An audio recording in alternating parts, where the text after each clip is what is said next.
This episode was brought to you by Nail It and Scale It, the world's leading fast growth program for business.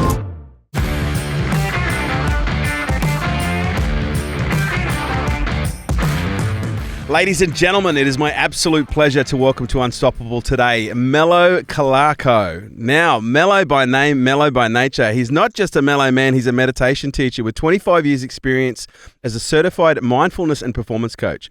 And his results-based work is grounded in neuroscience, mindfulness, human behavior, leadership training to help his clients find a level of self-awareness, clarity and focus and ultimately success. Melo cycled, trekked and traveled over 30,000 kilometers around the planet on his mountain bike. He has traversed Africa, Asia, India, Nepal, Europe and also North America. And along the way, he had to overcome many obstacles and demanding encounters, including near-death experiences. That is from his lessons on the road that he builds mental endurance and rises above adversity. He now shares that deep experience working with many global Fortune 500 companies, CEOs, managers, directors, corporate executives, as well as sporting professionals, actors, entrepreneurs, thought leaders, and individuals that want to be absolutely best at their craft. Ladies and gentlemen, please welcome to the show, Melo. Thank you, Kerwin. Thanks for having me on. Melo, oh my gosh, mate. After that, I feel like you should float in on a little white carpet. After I think I have to take you through a practice first just to mellow you out a little bit, right? I did get a little bit excited. I must say, I have been someone myself who's been interested in, meditation and mindfulness for quite a few decades now. So, this is an exciting conversation for me when I get to speak to someone else who, who loves the discipline and the practice of mindfulness and meditation. But I'm just curious, mate, before we dive into your story, when you're meeting new people, how do you describe what you do? Sure. Great question. And probably my least favorite question, to be honest, because I fucking hate it, mate. I hate that question. Exactly. When people ask me more than anything else. So I'd love to share the love. Yeah, exactly. So they typically define you. So normally I don't answer with what I do for work. Typically, normally I would say, I love to be with my family. I love to travel. So that'd be my normal response. But what I do for work, I usually get two reactions when I give an answer. So I normally say I'm a mindfulness and meditation teacher. I'm a high performance coach. And normally the reaction I get is either one or the other. The first reaction is a glazed over look, oh, this meditation stuff, and I'll go leave and I'll go talk to somebody else. Or the second reaction is, wow, meditation, mindfulness, tell me more, I'm fascinated. So then I'll go the next layer, obviously, and that would be more around, I teach people how to have self-awareness, resilience training, emotional intelligence. I work with companies and how I do that is through seminars and workshops. So typically it's a really interesting question. And knowing me, I'd probably say, instead of me telling you what I do, how about I show you what I do? And I'll take people through a little bit of a practice and say, okay, let's just do something so people can actually feel it and experience it. Yeah, right. Do you ever, because I get people saying this to me going, oh, meditation. Oh, I tried that. It didn't work for me. Exactly. That's like trying to say like Buddhism or Zen or whatever. I tried. I've done that. It didn't work for me all the time. And that's or I tried to cook and I burnt toast the first time, so I decided never to try it again. Exactly. There's a lot of barriers. So how did you get to be doing what you do, working at the level that you do? Where does your story begin? I'm going to assume it's embedded in some stress and some trauma from some different parts of your life where you started to seek a resolution. But when you think about your story, where does it start for you? Yeah, when I reflect on it, there's a lot of defining moments, I'd say. So many years ago, back 30 or 3 decades ago, I'd say, of feeling a bit lost in what I was doing, doing unmeaningful jobs and work and not really loving what I was doing. Then I discovered martial arts, actually. That's how I entered through martial arts, through Shaolin Kung Fu and Chen style Tai Chi. And very quickly I realized that the power of the mind was as important, if not even more important than the power or strength of the body.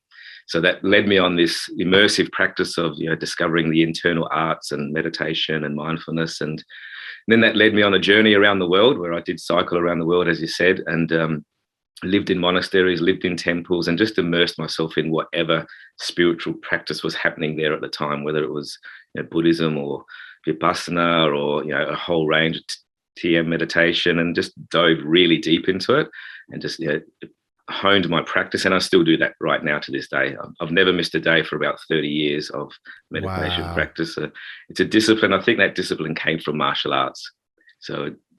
And so when you started martial arts and when you started the internal martial arts, and I've got to be honest with you, this is where I can relate to a lot. Like I did martial arts from the age of about 9 or 10, but I started internal martial arts, I think in my early 20s.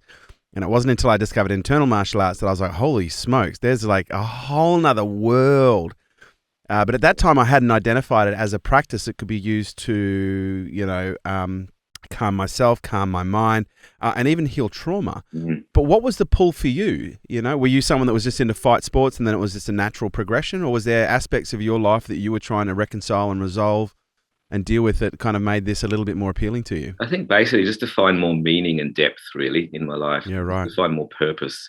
And from that, it's been a natural evolution in progress. I've been actually sharing my knowledge and passion of mindfulness and helping people to support them through. I work in 4 psychiatric clinics, so I'm helping people with mental health, from anything from simple depression to psychosis to deep depression to anxiety.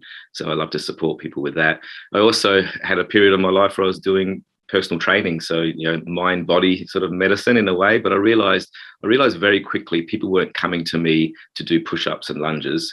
They were coming to me for emotional support, for mental support. So I wanted to feel better. Yeah, exactly. So it was disguised as exercise in many ways. Yeah. So it was disguised as that, and I was getting some pretty interesting cases coming through, and that's where I honed my craft to really help and support people with the mindfulness practices and with the self-awareness practices, and helping people with deep trauma, helping myself also, and discovering myself on a deeper level. And if I can do that, and all those lessons that I learned on the road, from surviving near-death experiences to making decisions to living and traveling abroad there, and really putting myself in situations, I think, where it's been really challenging. I love it when my instincts are challenged. I love it when my instincts are awake and alive, and I have to dig deep inside of me to find out what I need. And that's where the meditation and mindfulness can really help me to sort of find that stillness inside of me, to create that space between stimulus and response, and then respond mindfully. So wow. It's been an evolution in progress, and it's still evolving, and I love it. And I love it. It sounds like it always will. I've got a great teacher that I work with who's also a therapist, somatic therapist, and a healer. He says everything's a portal, Kerwin. Yeah. And Buddha even says, teach them the illusion until they're ready for the truth. And I just grabbed onto that part where he said, I was a personal trainer, but I discovered what people were coming to me was more about how they felt than how many push-ups that they could do. Yeah. And it's interesting because I follow a very similar philosophy. Like, I'm very big into mindfulness and performance and the psychology and the therapeutic aspects of a range of different modalities, but I'm known as the business guy. But one of the reasons that I get disproportionate results with our clients is because, we focus on world-class best practice, but it's almost like, okay, I know you want to make the money, so here's the money, come over here, and then they get over here, and it's like, okay, now let's focus on everything else except for the money. But as a natural consequence of doing these things, the money naturally starts to flow. Exactly. And it's much like when people go to do personal training. Like, they think they want to do more push-ups, but you start working on their psychology, and then before they know it, they're starting to live a better life. But I'd love to hear more about your near-death experiences. As someone who's experienced a couple myself, I'd love to hear some of those experiences and how they shaped what you do today. Yeah, right. There's a few of them, obviously, and you can imagine traveling through Africa and India and Asia. There's some pretty hairy situations, but probably the first one and probably the defining moment was even before I actually left on my cycling trip. So there was 5 or 6 of us buddies of mine that wanted to go cycling around the world on our mountain bikes, as you do.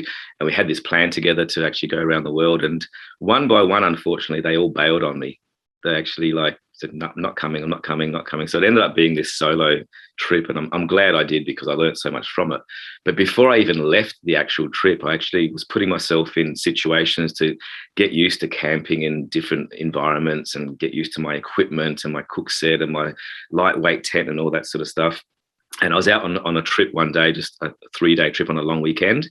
And I was out in a fairly remote area, and I was pushing along there, and these storm clouds were brewing, and there was supposed to be a storm coming in. And I thought, okay, that should be fine. I've got my fancy heavy duty tent and I've got everything ready to go.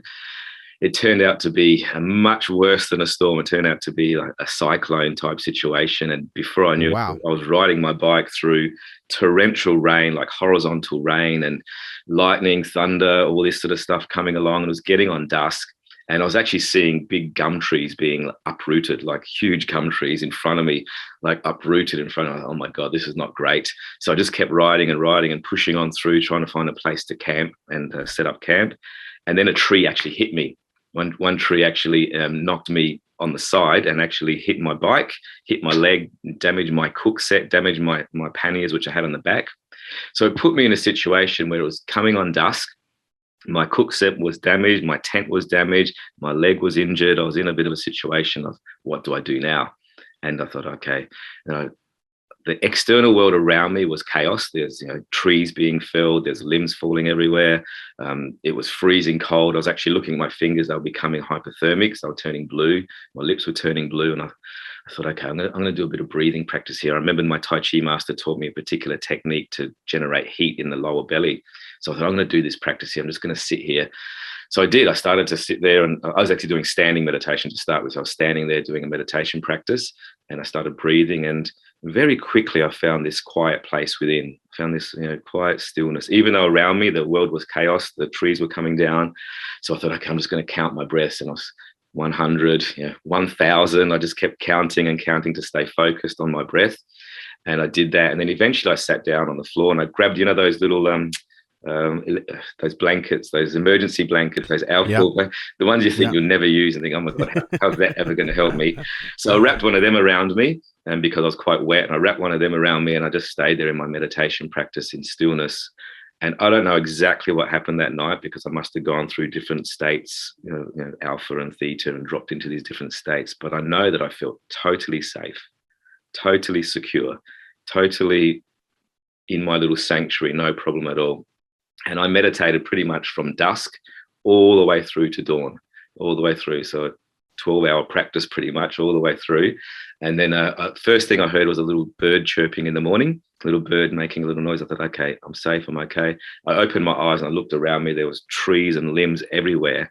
But that was really the defining point of when I realized that, you know what, you've always got the resources inside of you. If you look within and go inside, it doesn't matter what's going on around you. I believe if I didn't go inside, if I actually ran or fight and flight response, I probably would have died from hypothermia, freezing cold, or got hit by a tree, or whatever would have happened to me. So finding that stillness within, and that that's a real storm I'm talking about here. But obviously in this world we're in now, there's a lot of literal storms that are going on around us, and chaos and disorder. And you can always find that stillness inside of you. Always find that safe place inside of you. It's such a beautiful story because it really highlights the importance of discipline. And I don't mean the discipline to sit there and meditate for 12 hours, because I'm going to assume that was off the back of how many years of meditation practice. Yes. And I think this is where sometimes people, and I said to you before, like one of the biggest things I get from people is, I tried meditation, it didn't work. And I said, oh, really, what happened? Oh, my mind's just too busy. And I was like, oh, you were aware of that? Like, yeah. I was like, well, that means it was working. Yeah. But a lot of people maybe don't necessarily understand, whether it be meditation or personal development. Meditation, for the most part, is quite easy to do when life is good, or it's easier to learn, even though it's challenging for some people. In personal development, it's easy to be personally developed when it's 28 degrees outside and there's a 15 knot wind, and we've got dolphins on the starboard bow. But it's not until we're in the midst of a cyclone that we get to really experience how our practices can help us. Yeah. And that was the perfect example. So I'm going to assume there was a lot of discipline that you had laid down, a lot of foundations you had laid down prior to that event. And let's talk about that for a moment, because I do hear a lot of people saying, "Oh, I tried meditation, it didn't work for me." And I know what I say to people when they say that, but what do you say to people when they say, "Oh, I tried meditation, it didn't work. My mind's just too busy"? Yeah, I usually introduce them to short practices first. So something really short and sweet, just a simple breath practice, even if it's a 90-second practice. Typically, to be honest, I actually don't use the word meditation to start with. When I'm working with corporates and I'm working with, I don't even use the word mindfulness, meditation. I don't put it in any of my marketing materials. I don't put it on my flyers, because people have these preconceptions about it. They think it has to be sitting cross-legged and chanting or whatever it is. So I don't use the word meditation. I might say, let's go train our attention. Let's go focus train. Let's refocus or reset. So it changes the frame of it.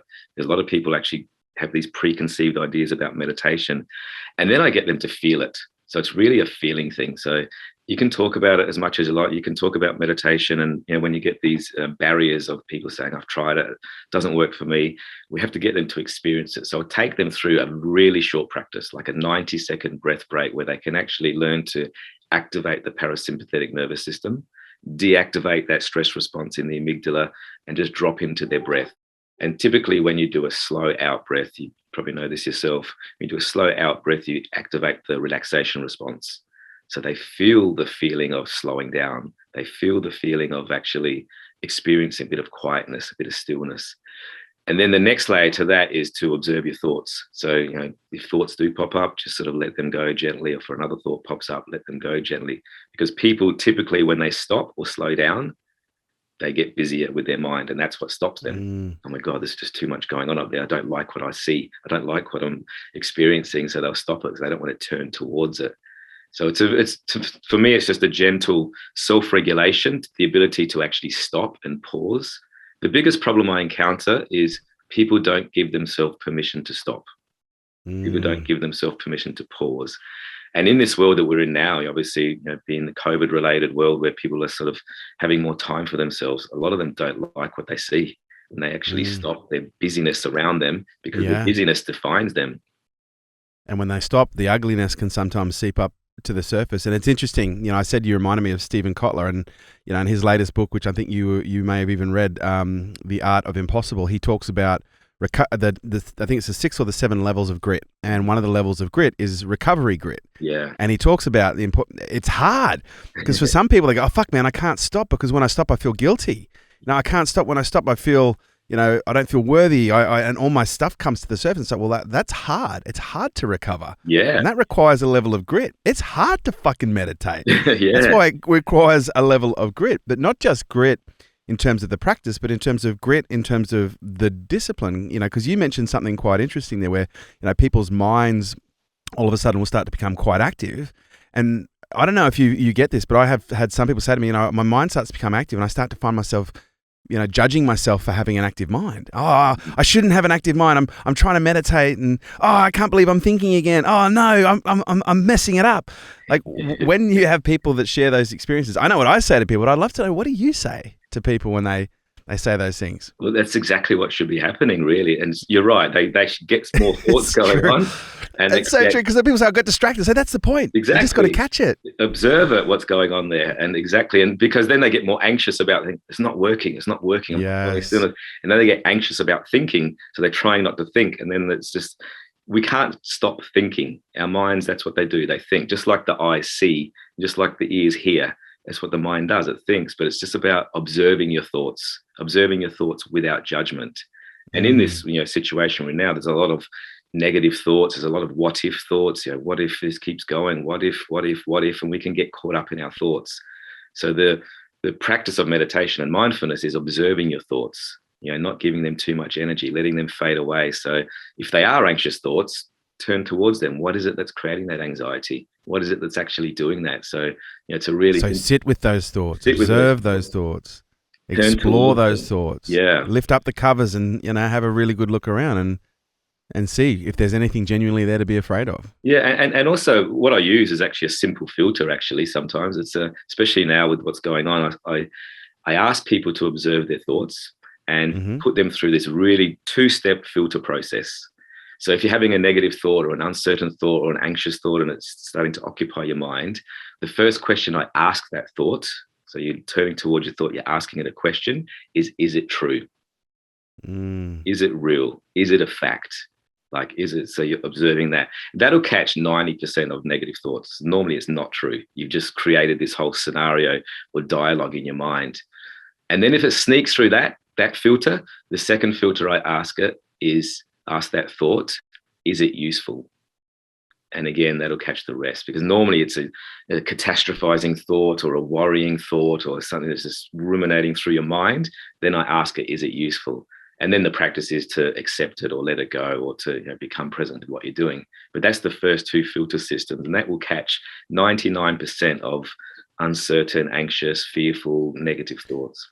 Do you use breath as an anchor? So when people ask these questions and they resolve the perspective, do you then bring people back to an observation of the body, of the breath, of a focal point? Yeah, the breath and the body are two easiest portals, really. They're the easiest portals to access. The great thing about the breath and the body is you have them on you all the time, right? They're always there. I didn't leave my breath at home. Yeah. Oh, exactly. So when we can anchor into the breath, and that's why I teach those 90-second practices, so they can actually learn to access their breath. They can learn to actually feel it and anchor into their belly, bring the breath down into the body.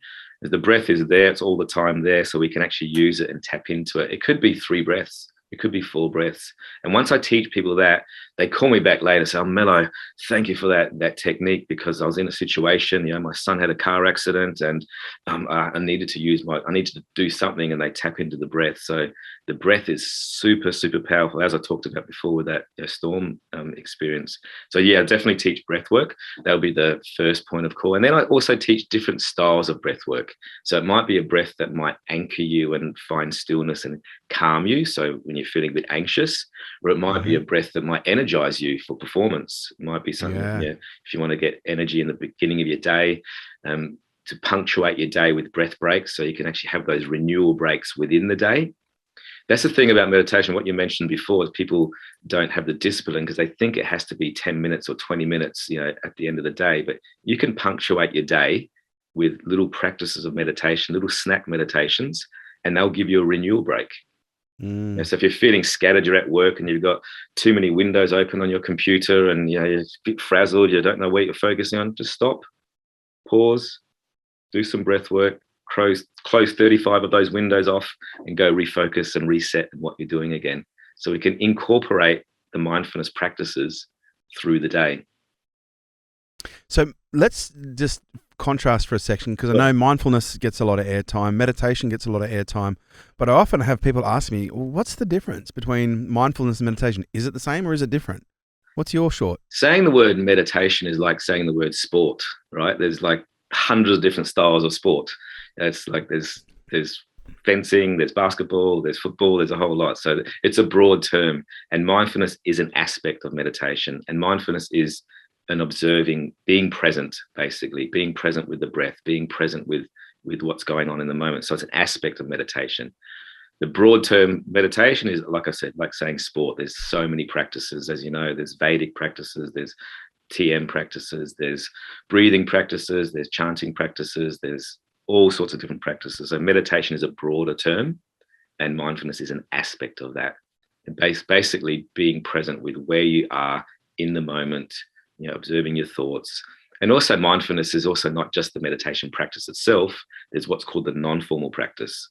And the non-formal practice is doing all those 10,000 things that you do in the day, but you do them more mindfully. So you take the practice off the mat.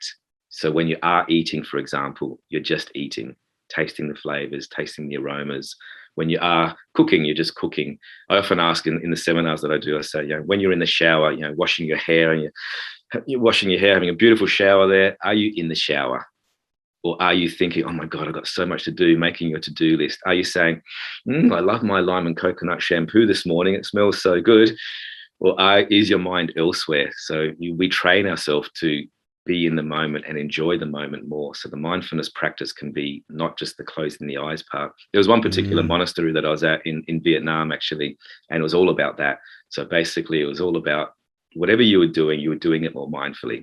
So if you were chopping the vegetables, that's all you could do. And it wasn't a silent retreat, but you could only say minimal words. So you could talk a little bit, and you could only say and talk about the thing that you were doing. So if you were chopping the veggies, you could say, oh, wow, what a beautiful carrot this is today. I love the color of this. And you could talk about that. And when you were eating, you could just say, talk about the flavors and the aromas. When you were washing the dishes, you could just talk about the temperature on your hands or whatever it was.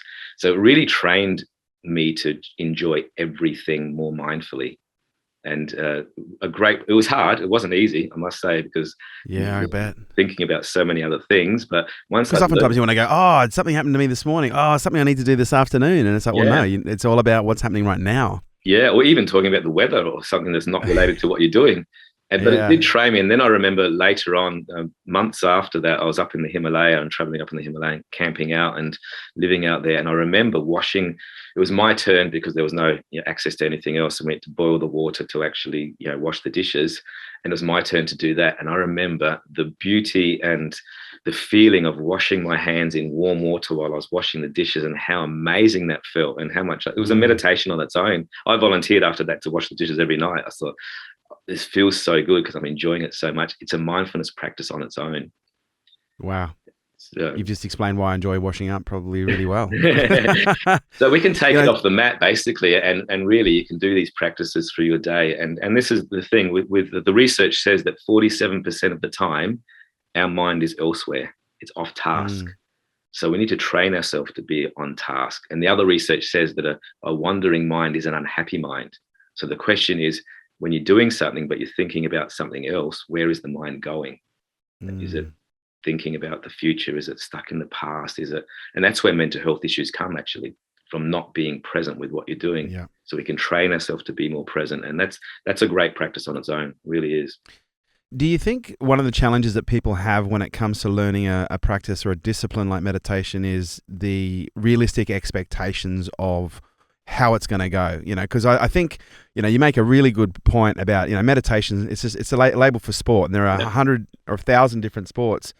But I think sometimes, people go into wanting to run a marathon, and they go to run a marathon, but they can only run 100 meters. Like, well, fuck, I've failed as a marathon runner. It's, well, no, you've got to train. Yeah. You've got to continually train. And tomorrow it'll be 150 meters, and then the next day it'll be 180 meters. And then before you know it, give it 6 weeks, you might be doing 5Ks. And then after 3 months, you might be doing your marathon length. Yeah. But I also think it's really important for people to assess the different sports. Because I know for me personally, I was very blessed. I was brought up in an environment where meditation, my mum was a meditation teacher. She's a clairvoyant psychic. She was right out there. And so I was introduced to it in a very early age, but not in a very strong discipline. Yeah. And it wasn't until my early 20s, late teens, I started developing more of a discipline, but it wasn't until my early 20s that I did Vipassana for the first time. Right. And, I noticed you mentioned that. And for those people playing at home, Vipassana is where it's a silent retreat where you go away for, they say it's 10 days. It's actually 11. Let's be honest. If you look at it based on hours where you are, but it's meditation from 4:30 in the morning till 9:30 at night. And you are breaking throughout the day, but there's no looking at anyone else. There's no talking to anyone else. They're segregating the men and the women. And to me, that's like the Iron Man of meditation. Yeah. Because it's really fucking difficult. And, what's interesting, and you probably know this yourself, it's like 20 to 40% of people who start a 10-day Vipassana will actually not complete it because it's too difficult. Yeah. And I know for me, I thought there was something wrong with me. So I went back like 6.5 times. I did 6, 7 days, 6, 10, and I did a 3-day. And I was just like, man, because I just thought there's something wrong with me because this is so fucking hard. Why is this so hard? Anyway, I kept on practicing Vipassana, and I found it really difficult. And I practiced Vipassana for like 10 years, but it was almost like I was counteracting some of the benefits because I was trying too hard. I'm ADHD. I should put my hand up for that. Yeah. But what was amazing is when I got introduced to Vedic meditation, and you probably know Gary Goro. I was introduced to Vedic meditation by Gary Goro, and Vedic is the original, transcendental meditation. It's just a brand of Vedic meditation. And then I was introduced to these 20-minute mantra-based meditations versus these hour-long sensory meditations. And all of a sudden I was like, holy shit. Yeah. I can do this. This is really easy. Yeah. But here's where it got really interesting. I started going from 20 minutes a sit twice a day to 40 minutes a sit twice a day to sometimes now I'll sit for 2 to 3 hours in the morning. Great.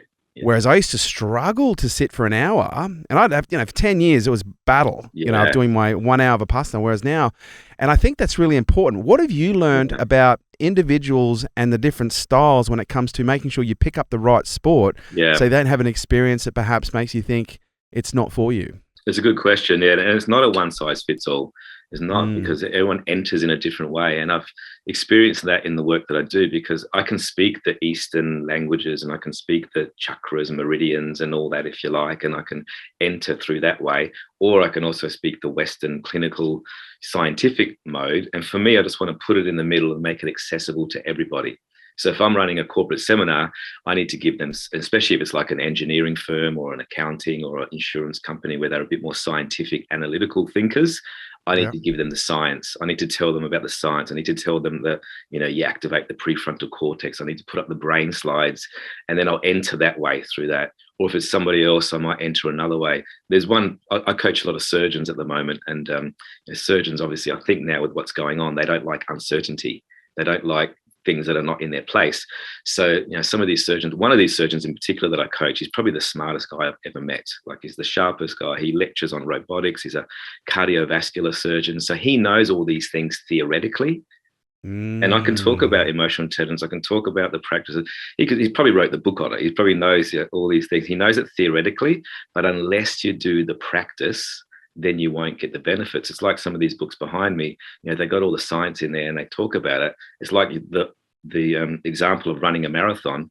You can read all the books you like about running a marathon, but unless you do the practice and the exercise, you don't move forward. You don't progress. So for me, it's about assessing where they are, and then I'll enter different ways. And there's so many different practices. I'll see what the best thing in my toolkit is for that person.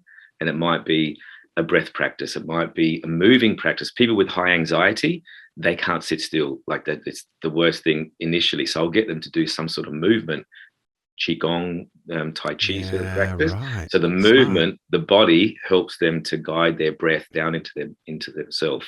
So then they can find stillness eventually. So it's not a one size fits all. Yeah, it's not a one size. That's great. That's really good. I like that. Meditation apps. And you mentioned, we've talked about marathons a couple times now, and my perspective on meditation apps is they're a great introduction. They're a great way to introduce you to the practice. But if you're wanting to run a marathon, you're not going to buy a treadmill and practice running a marathon on a treadmill.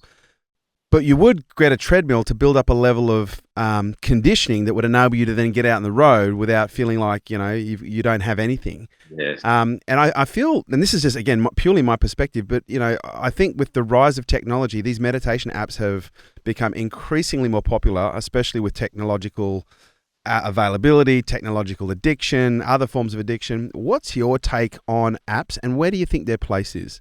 Yeah, it's a good question because it's a divide, isn't it? Some people use technology a lot. My take is, I'm on a few apps, by the way. I'm on an app called Insight Timer, and I actually give that to people that need a guided meditation. My take on that is they're a bit like training wheels on a bike. Yes. It's like, okay, you can have the training wheels for a while. It's a pleasant experience because it's easy and you can ride your bike, you can stay stable, you can stay in the practice, but eventually you need to take the training wheels off. Eventually you need to take that little guide, even if it's for short times, to sit in stillness by yourself. Because if somebody's guiding you through the practice all the time, you'll use that, you'll need that all the time.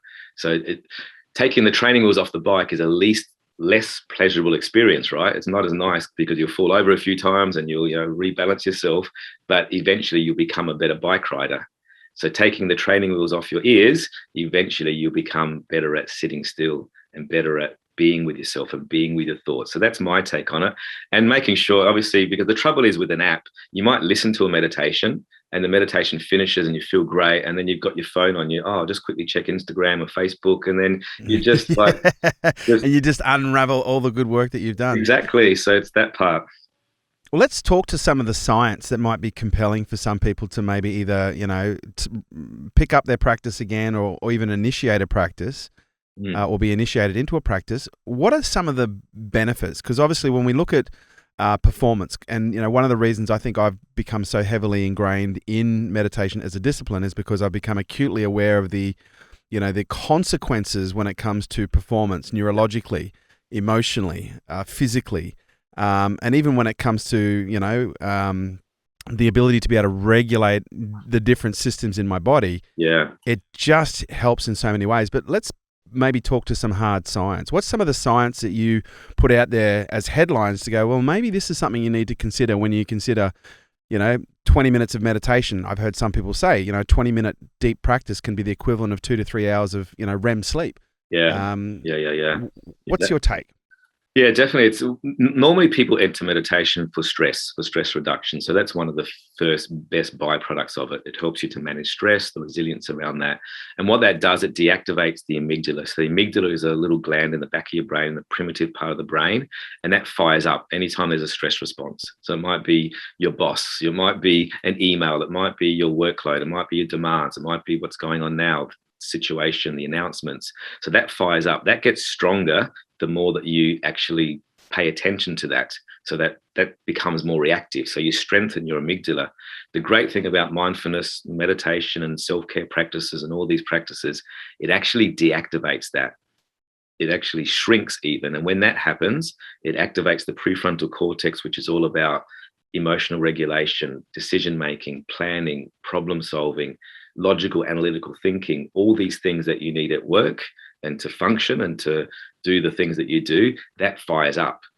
So that fires up when the trouble is when you're stressed out, that amygdala hijacks your prefrontal cortex. But when you practice meditation, it does the opposite. So it deactivates the amygdala and fires up the prefrontal cortex, and also the hippocampus, which is all about memory retention, retaining information, storing information. So if you need to study and work and retain information, it fires that up. So that's the first thing, the science behind that, deactivating that, strengthening that, so you can think better, plan better, problem solve better. Another great byproduct, to be honest, and what I hear from a lot of my clients is it helps you sleep better. So if you do a practice through the day, you process your thoughts, you go through those beta, alpha, theta modes, and you process your thoughts. And then when you go to bed at night, you get a clearer night's sleep. A lot of my clients say, oh my God, Melo, the first time I slept for like 8 hours, the first time I've actually slept all the way through.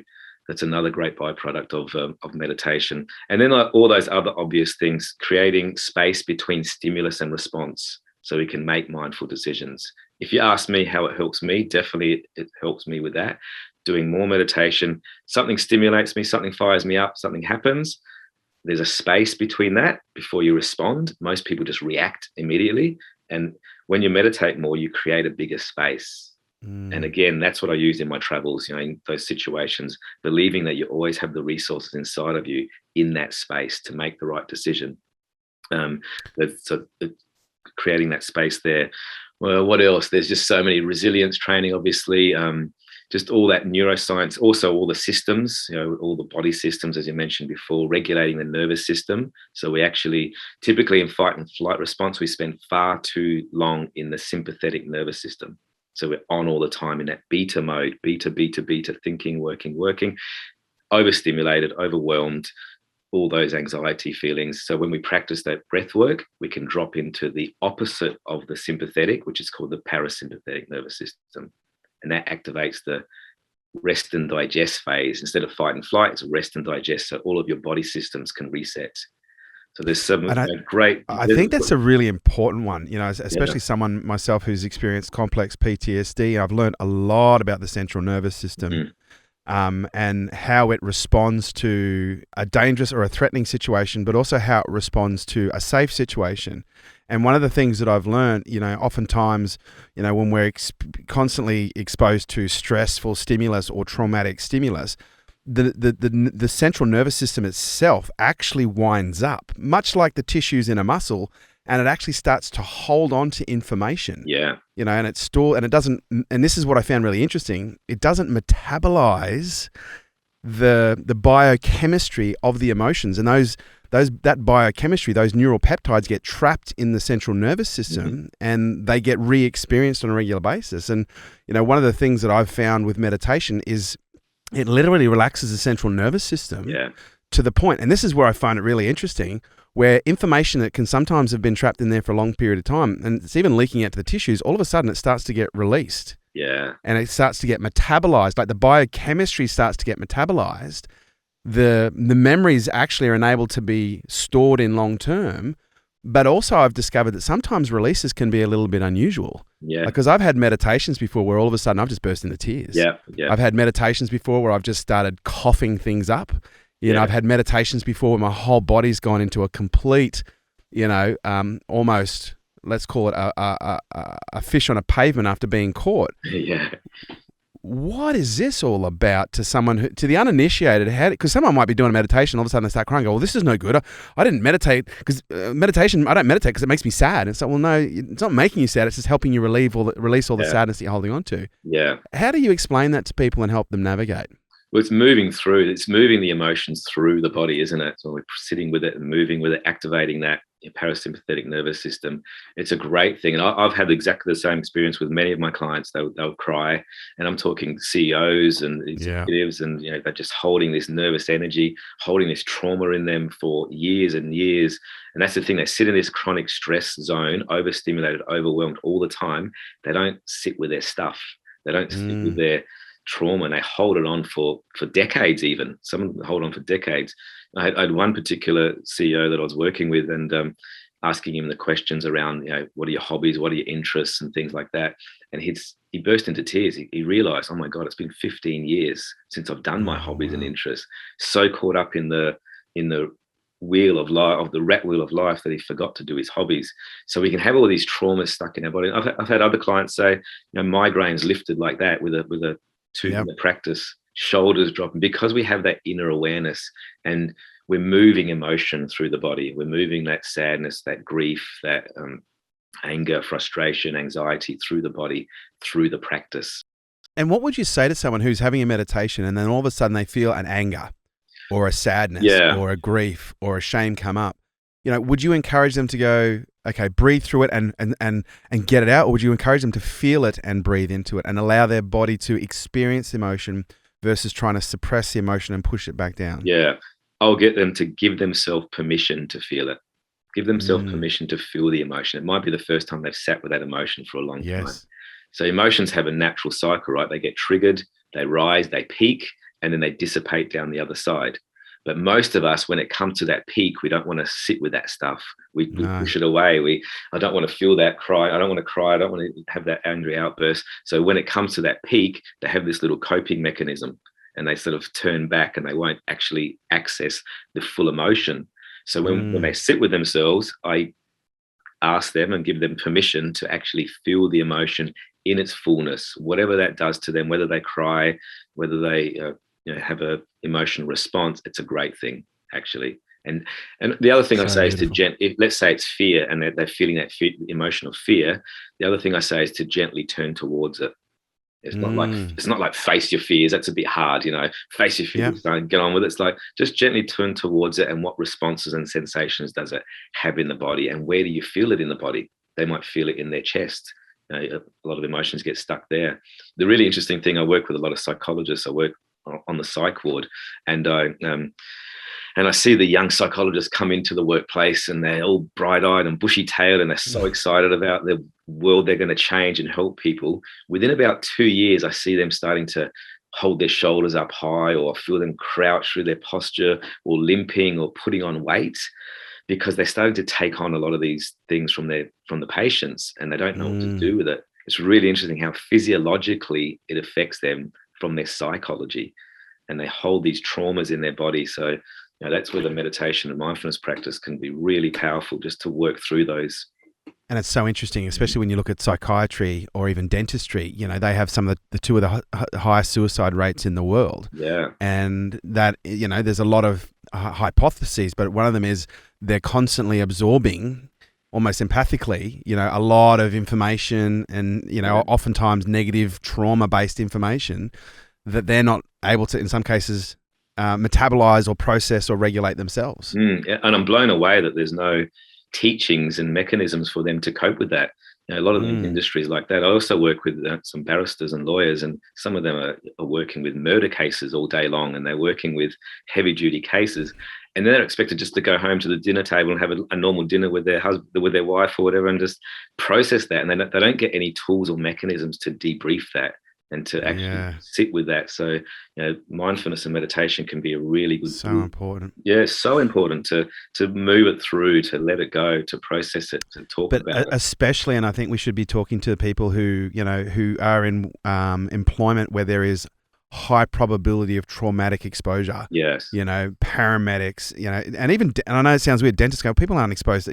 Dentists are exposed to a lot of trauma every day, because it's one of people's biggest fears, is going to the dentist. Psychiatrists, anyone who's in a field where they're being exposed to either, traumatic releases or emotions or trauma or, even physical trauma. Yes. But one of the, I guess, less talked about, or actually, no, it probably is talked about a lot. I hear it a lot, is I have people say to me, oh, okay, when I try to meditate, and every time I try to meditate, I fall asleep.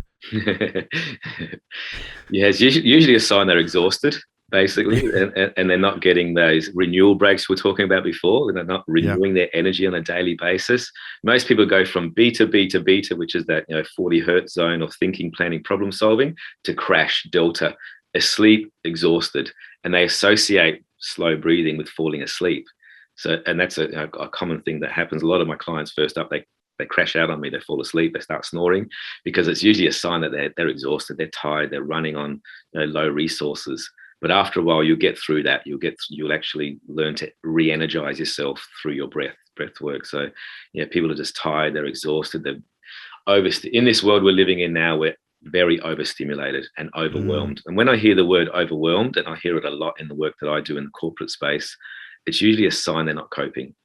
It's usually a sign they're struggling. It's a bit of an orange flag for me, and they're entering that from the chronic stress of being overwhelmed, overstimulated, to what's called allostatic stress or allostatic load, where they're just worn out, they're tired, they're exhausted, and that's why they fall asleep, because they've got no energy left.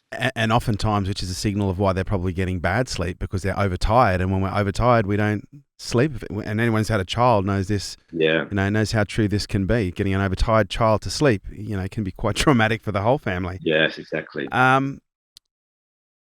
How long, because I think one of the things that perhaps may hold some people back is, we live in an age now where we can download an app, we can press a button, and we can, in most cases, get the distraction or the benefit that we're looking for. But what I find really interesting is, like, if you want to go to the gym, and you start training today, you're going to be waiting at least, I'm going to say, depending on your age group, demographic, and, fitness status, you're going to be waiting at least 2 to 6 weeks before you start seeing any what would be called significant gains in performance. Yes. Yeah. What about meditation? How long does it take on average before you actually can start to get noticeable gains? It's similar to a gym setting. That's a good example there, because you can get gains immediately. So some people on the very first session that they come with me, they feel the immediate release, the relief. So you can get gains on day 1, day 2. But typically it's a bit like the gym. Like when you go to the gym, the first thing you do is you start feeling better, right? You don't notice it in the mirror. When you look in the mirror, you start feeling better. So that's the same. You start feeling a bit more energy, you feel a bit more energized, feel a bit of clarity, a bit of focus. So you'll feel it. And then after, a period, the research is normally around 4 to 6 weeks. So it's not the 4 to 6 week window where you'll start noticing it more. You'll start getting those bigger benefits we're talking about, sleeping better. And that's like the gym example. That's when you're looking in the mirror and you're seeing the results. And you probably get other people noticing the results of you. Hey, you're a bit calmer now. I noticed that you're not so fiery. Hey, they start seeing your personality change, because you're starting to change your behaviors. You're starting to change your patterns, your reactive behavior. So the window is around, to answer that in the shortest way, immediately, you can actually get immediate results, or usually 4 to 6 weeks. That's why I run 4-week programs, 6-week programs. I roll a lot of them out in the workspace right now. Typically 4 weeks is a good window to get started, and then a 6 to 8 week window after that. And I might get people after. It's really interesting. I might run a lunch and learn, let's say, at a corporate space, and it's a one-off session, 1 hour. I give them some tools, I give them some techniques to take away, and then months later, someone will come to me, hey, Melo, you did that lunch and learn at my company. I've got to tell you, actually, you saved my marriage. You saved my family. Wow. And because they took those practices home, Yeah. and they, whatever it was I taught them on that day, maybe they're more present with the kids, maybe they're more present with their partner. And these practices are cumulative. So they're skills that you learn for the rest of your life. And that's the beauty of it, getting the immediate result, but it's the longevity that you get, which will even, as the science, talking about the telomeres and things like that, it actually even helps you stay young. That's why I'm 70 years old, but I look all right, don't I? It's interesting in Steve's latest book, and one of the things I love about Kotler is he's very scientific. He hates to hypothesize, although I've got him to do it twice. But he's very much about the science, and with the research that he's been conducting over the last 30 years, they've discovered that you can actually have a significant increase in performance in just 4 days of meditation. Measurable, statistically significant increases in performance in just 4 days. And you can't get that when you go to the gym, because most of the time you go to the gym day 1, by day 4 you can't walk. Yeah. Whereas with meditation, it's a completely different scenario. Burnout, is, we've kind of alluded to burnout through some of the conversations we've had. We talked about stress. We haven't mentioned that stress is probably the biggest killer of this generation. It probably contributes to more truancy and absenteeism than probably any other condition at large. But again, it's coming back to what we discussed earlier, which is there's a real strength in calming down. Yes, there's a real strength in being able to turn off. And I guess from your perspective, and again, I don't want to just sit here and share what I know. I want to know what you know. Yeah. What have you found when it comes to burnout? What does meditation do, or how does meditation negate, the requirement? Because I'm sure in your experience, you probably see executives on a fairly regular rotation every 6, 9, 12 months, having a period where they're burned out for 1 to 2 weeks. Yeah. And that burnout often can, they can be out for 1 to 2 weeks, but then there's lost productivity for another 1 to 2 weeks after that. Yeah. How does meditation and mindfulness actually prevent those experiences? Yeah, I see it as part of the holistic approach in a way. So mindfulness is part of the mental training. So it's part of and that's part of our self-care practices. So it really comes back to basic 101 self-care, making sure you're exercising well for your mental health, making sure you're eating well, making sure you're getting all those vitamins and minerals, making sure you're sleeping well. So these are the sort of physical self-care practices. And then on the mental side, it's the meditation practices, the renewal breaks, and doing some mental stimulation outside of work. And this is what I present often. And what I ask my clients to do is let's go bring it right back to fundamentals, right back to basic 101 self-care, and ask yourself every single day this question: what have I done for me today?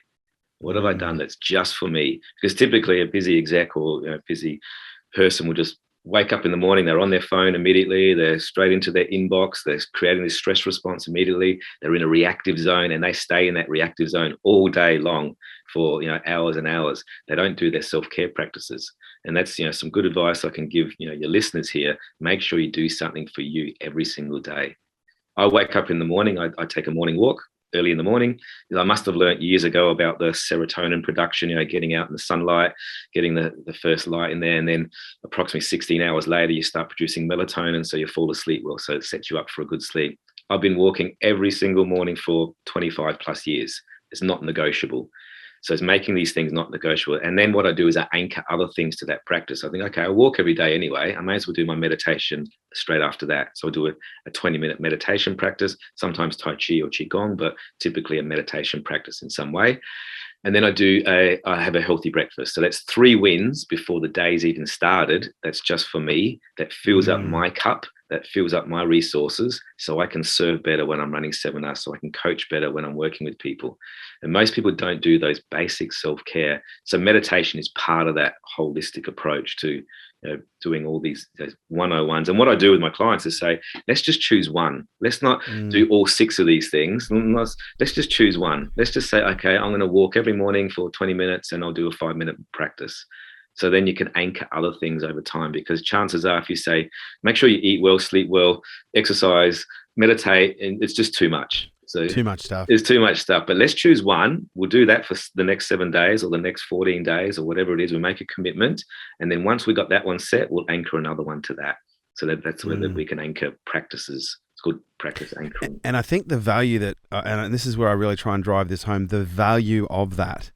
Because if you can prevent, if you're someone who typically crashes once or twice a year, we're talking about the ability to be able to not only prevent the crash, but optimize the performance around that. Exactly. And I think that's critical, especially, if there is a value on performance. And I do want to kind of deframe performance, because, we could be talking about performance as a parent. Yeah. We could be talking about performance as a partner. Yeah. We could be talking about performance as an athlete, as a military operative, or even as an entrepreneur or an employee. Yeah. We're talking about an increase in performance here. I've never done this before, and I have interviewed a few people around these subjects, but would you like to do your 90-second meditation practice now for our guests? Hey, why not? Yeah, if we're up for it. And Yeah, let's do it. unless I you're can be your unless you're driving a car right now and listening to this podcast, pull over. pull over. Exactly. So, yeah, 90 seconds. Why not? We'll give a little a practice here. Let's put our practice into practice. How about that? So, yeah, make yourself comfortable wherever you are. Obviously, if you're driving your car, pull over and sit in your seat there and make yourself comfy and wriggle yourself into a comfortable shape. Let your shoulders drop down. Let your feet be on the ground. Let your bum be on the seat and just feel grounded in your body. And the first thing we're going to do is just gently close the eyes off and feel comfortable to do that. If you don't feel comfortable to close your eyes, just empty your gaze and look 45 degrees towards the floor. First thing we'll do is notice our body. How does our body feel right now? Is it tired? Is it stressed? Is there any tension anywhere? Just feeling your body as a whole.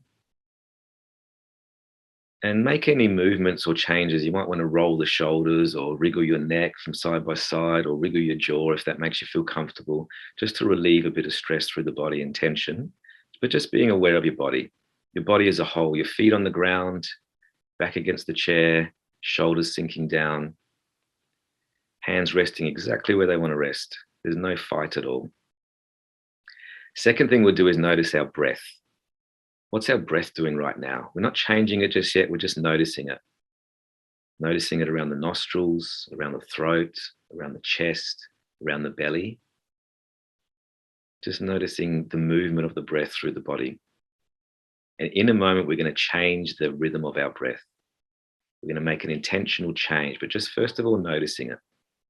What's the breath doing? Is it tight? Is it shallow? Is it sharp? Is it fast? Is it jagged?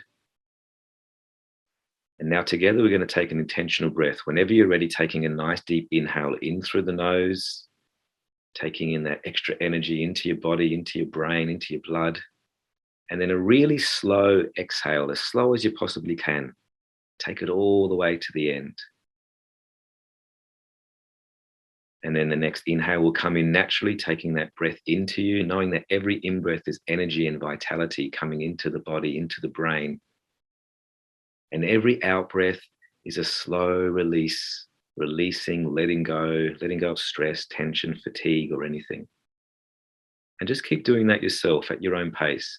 Nice deep inhales, energizing. Slow releasing exhales, as slow as you possibly can, initiating that relaxation response, feeling your shoulders sink down. And just keep doing that at your own rhythm. By now, you've probably found your own rhythm. And rest your awareness now personally on where you feel the breath the most. Is it around the nostrils, the throat, the chest, or the belly? And that's all you need to do for the next 20 seconds or so. Rest your awareness on your breath. Nothing else matters now but our breath.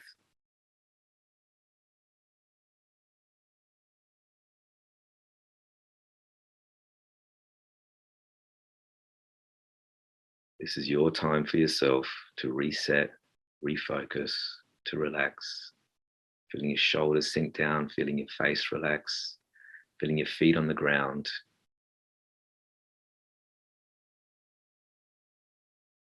And taking your time just to do one more full round of breath at your own pace. In and out is one round.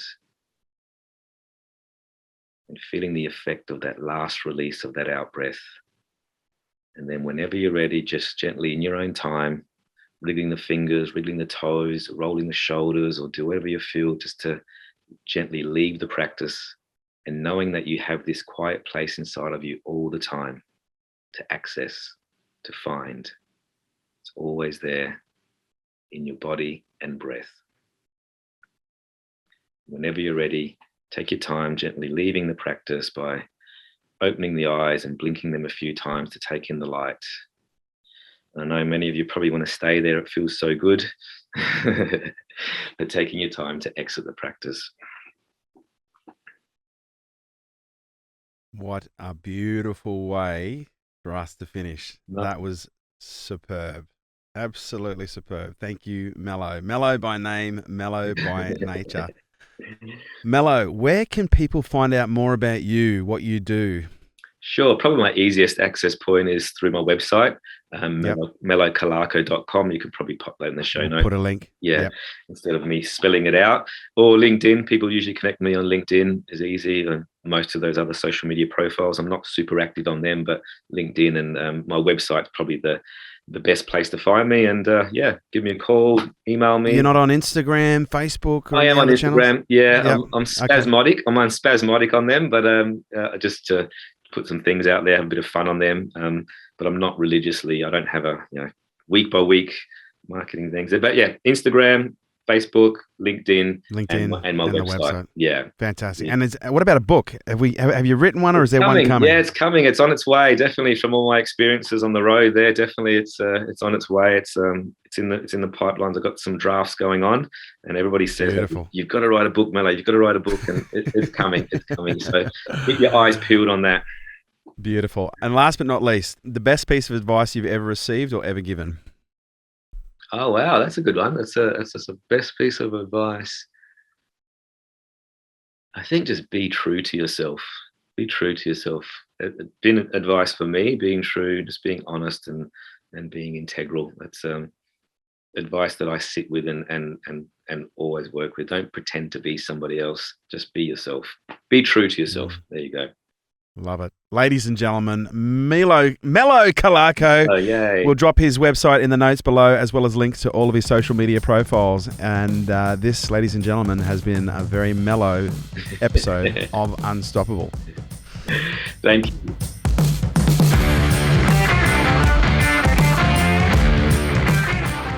This episode is brought to you by Nail It and Scale It, the world's leading fast growth program for businesses. If you have ever wanted to grow your business faster than what you can right now, if you need to make more revenue, if you need more leads, if you need more clients, if you need to know how to plan your business in a strategic way in order to hit big goals, if you need to learn how to scale your business and grow your team and your business so that you have more freedom, then this program is for you. Imagine 3 days immersed with me where we cover all aspects of business, but we do it from an immersive but also an execution standpoint. We execute every step of the way, and we're looking at 5 key areas. We're looking at your psychology, we're looking at your marketing, your sales, your leadership, and we're looking at your planning and how we integrate these 5 key areas to grow your business and your brand quickly. So if you'd like to find out more information, kerwinray.com.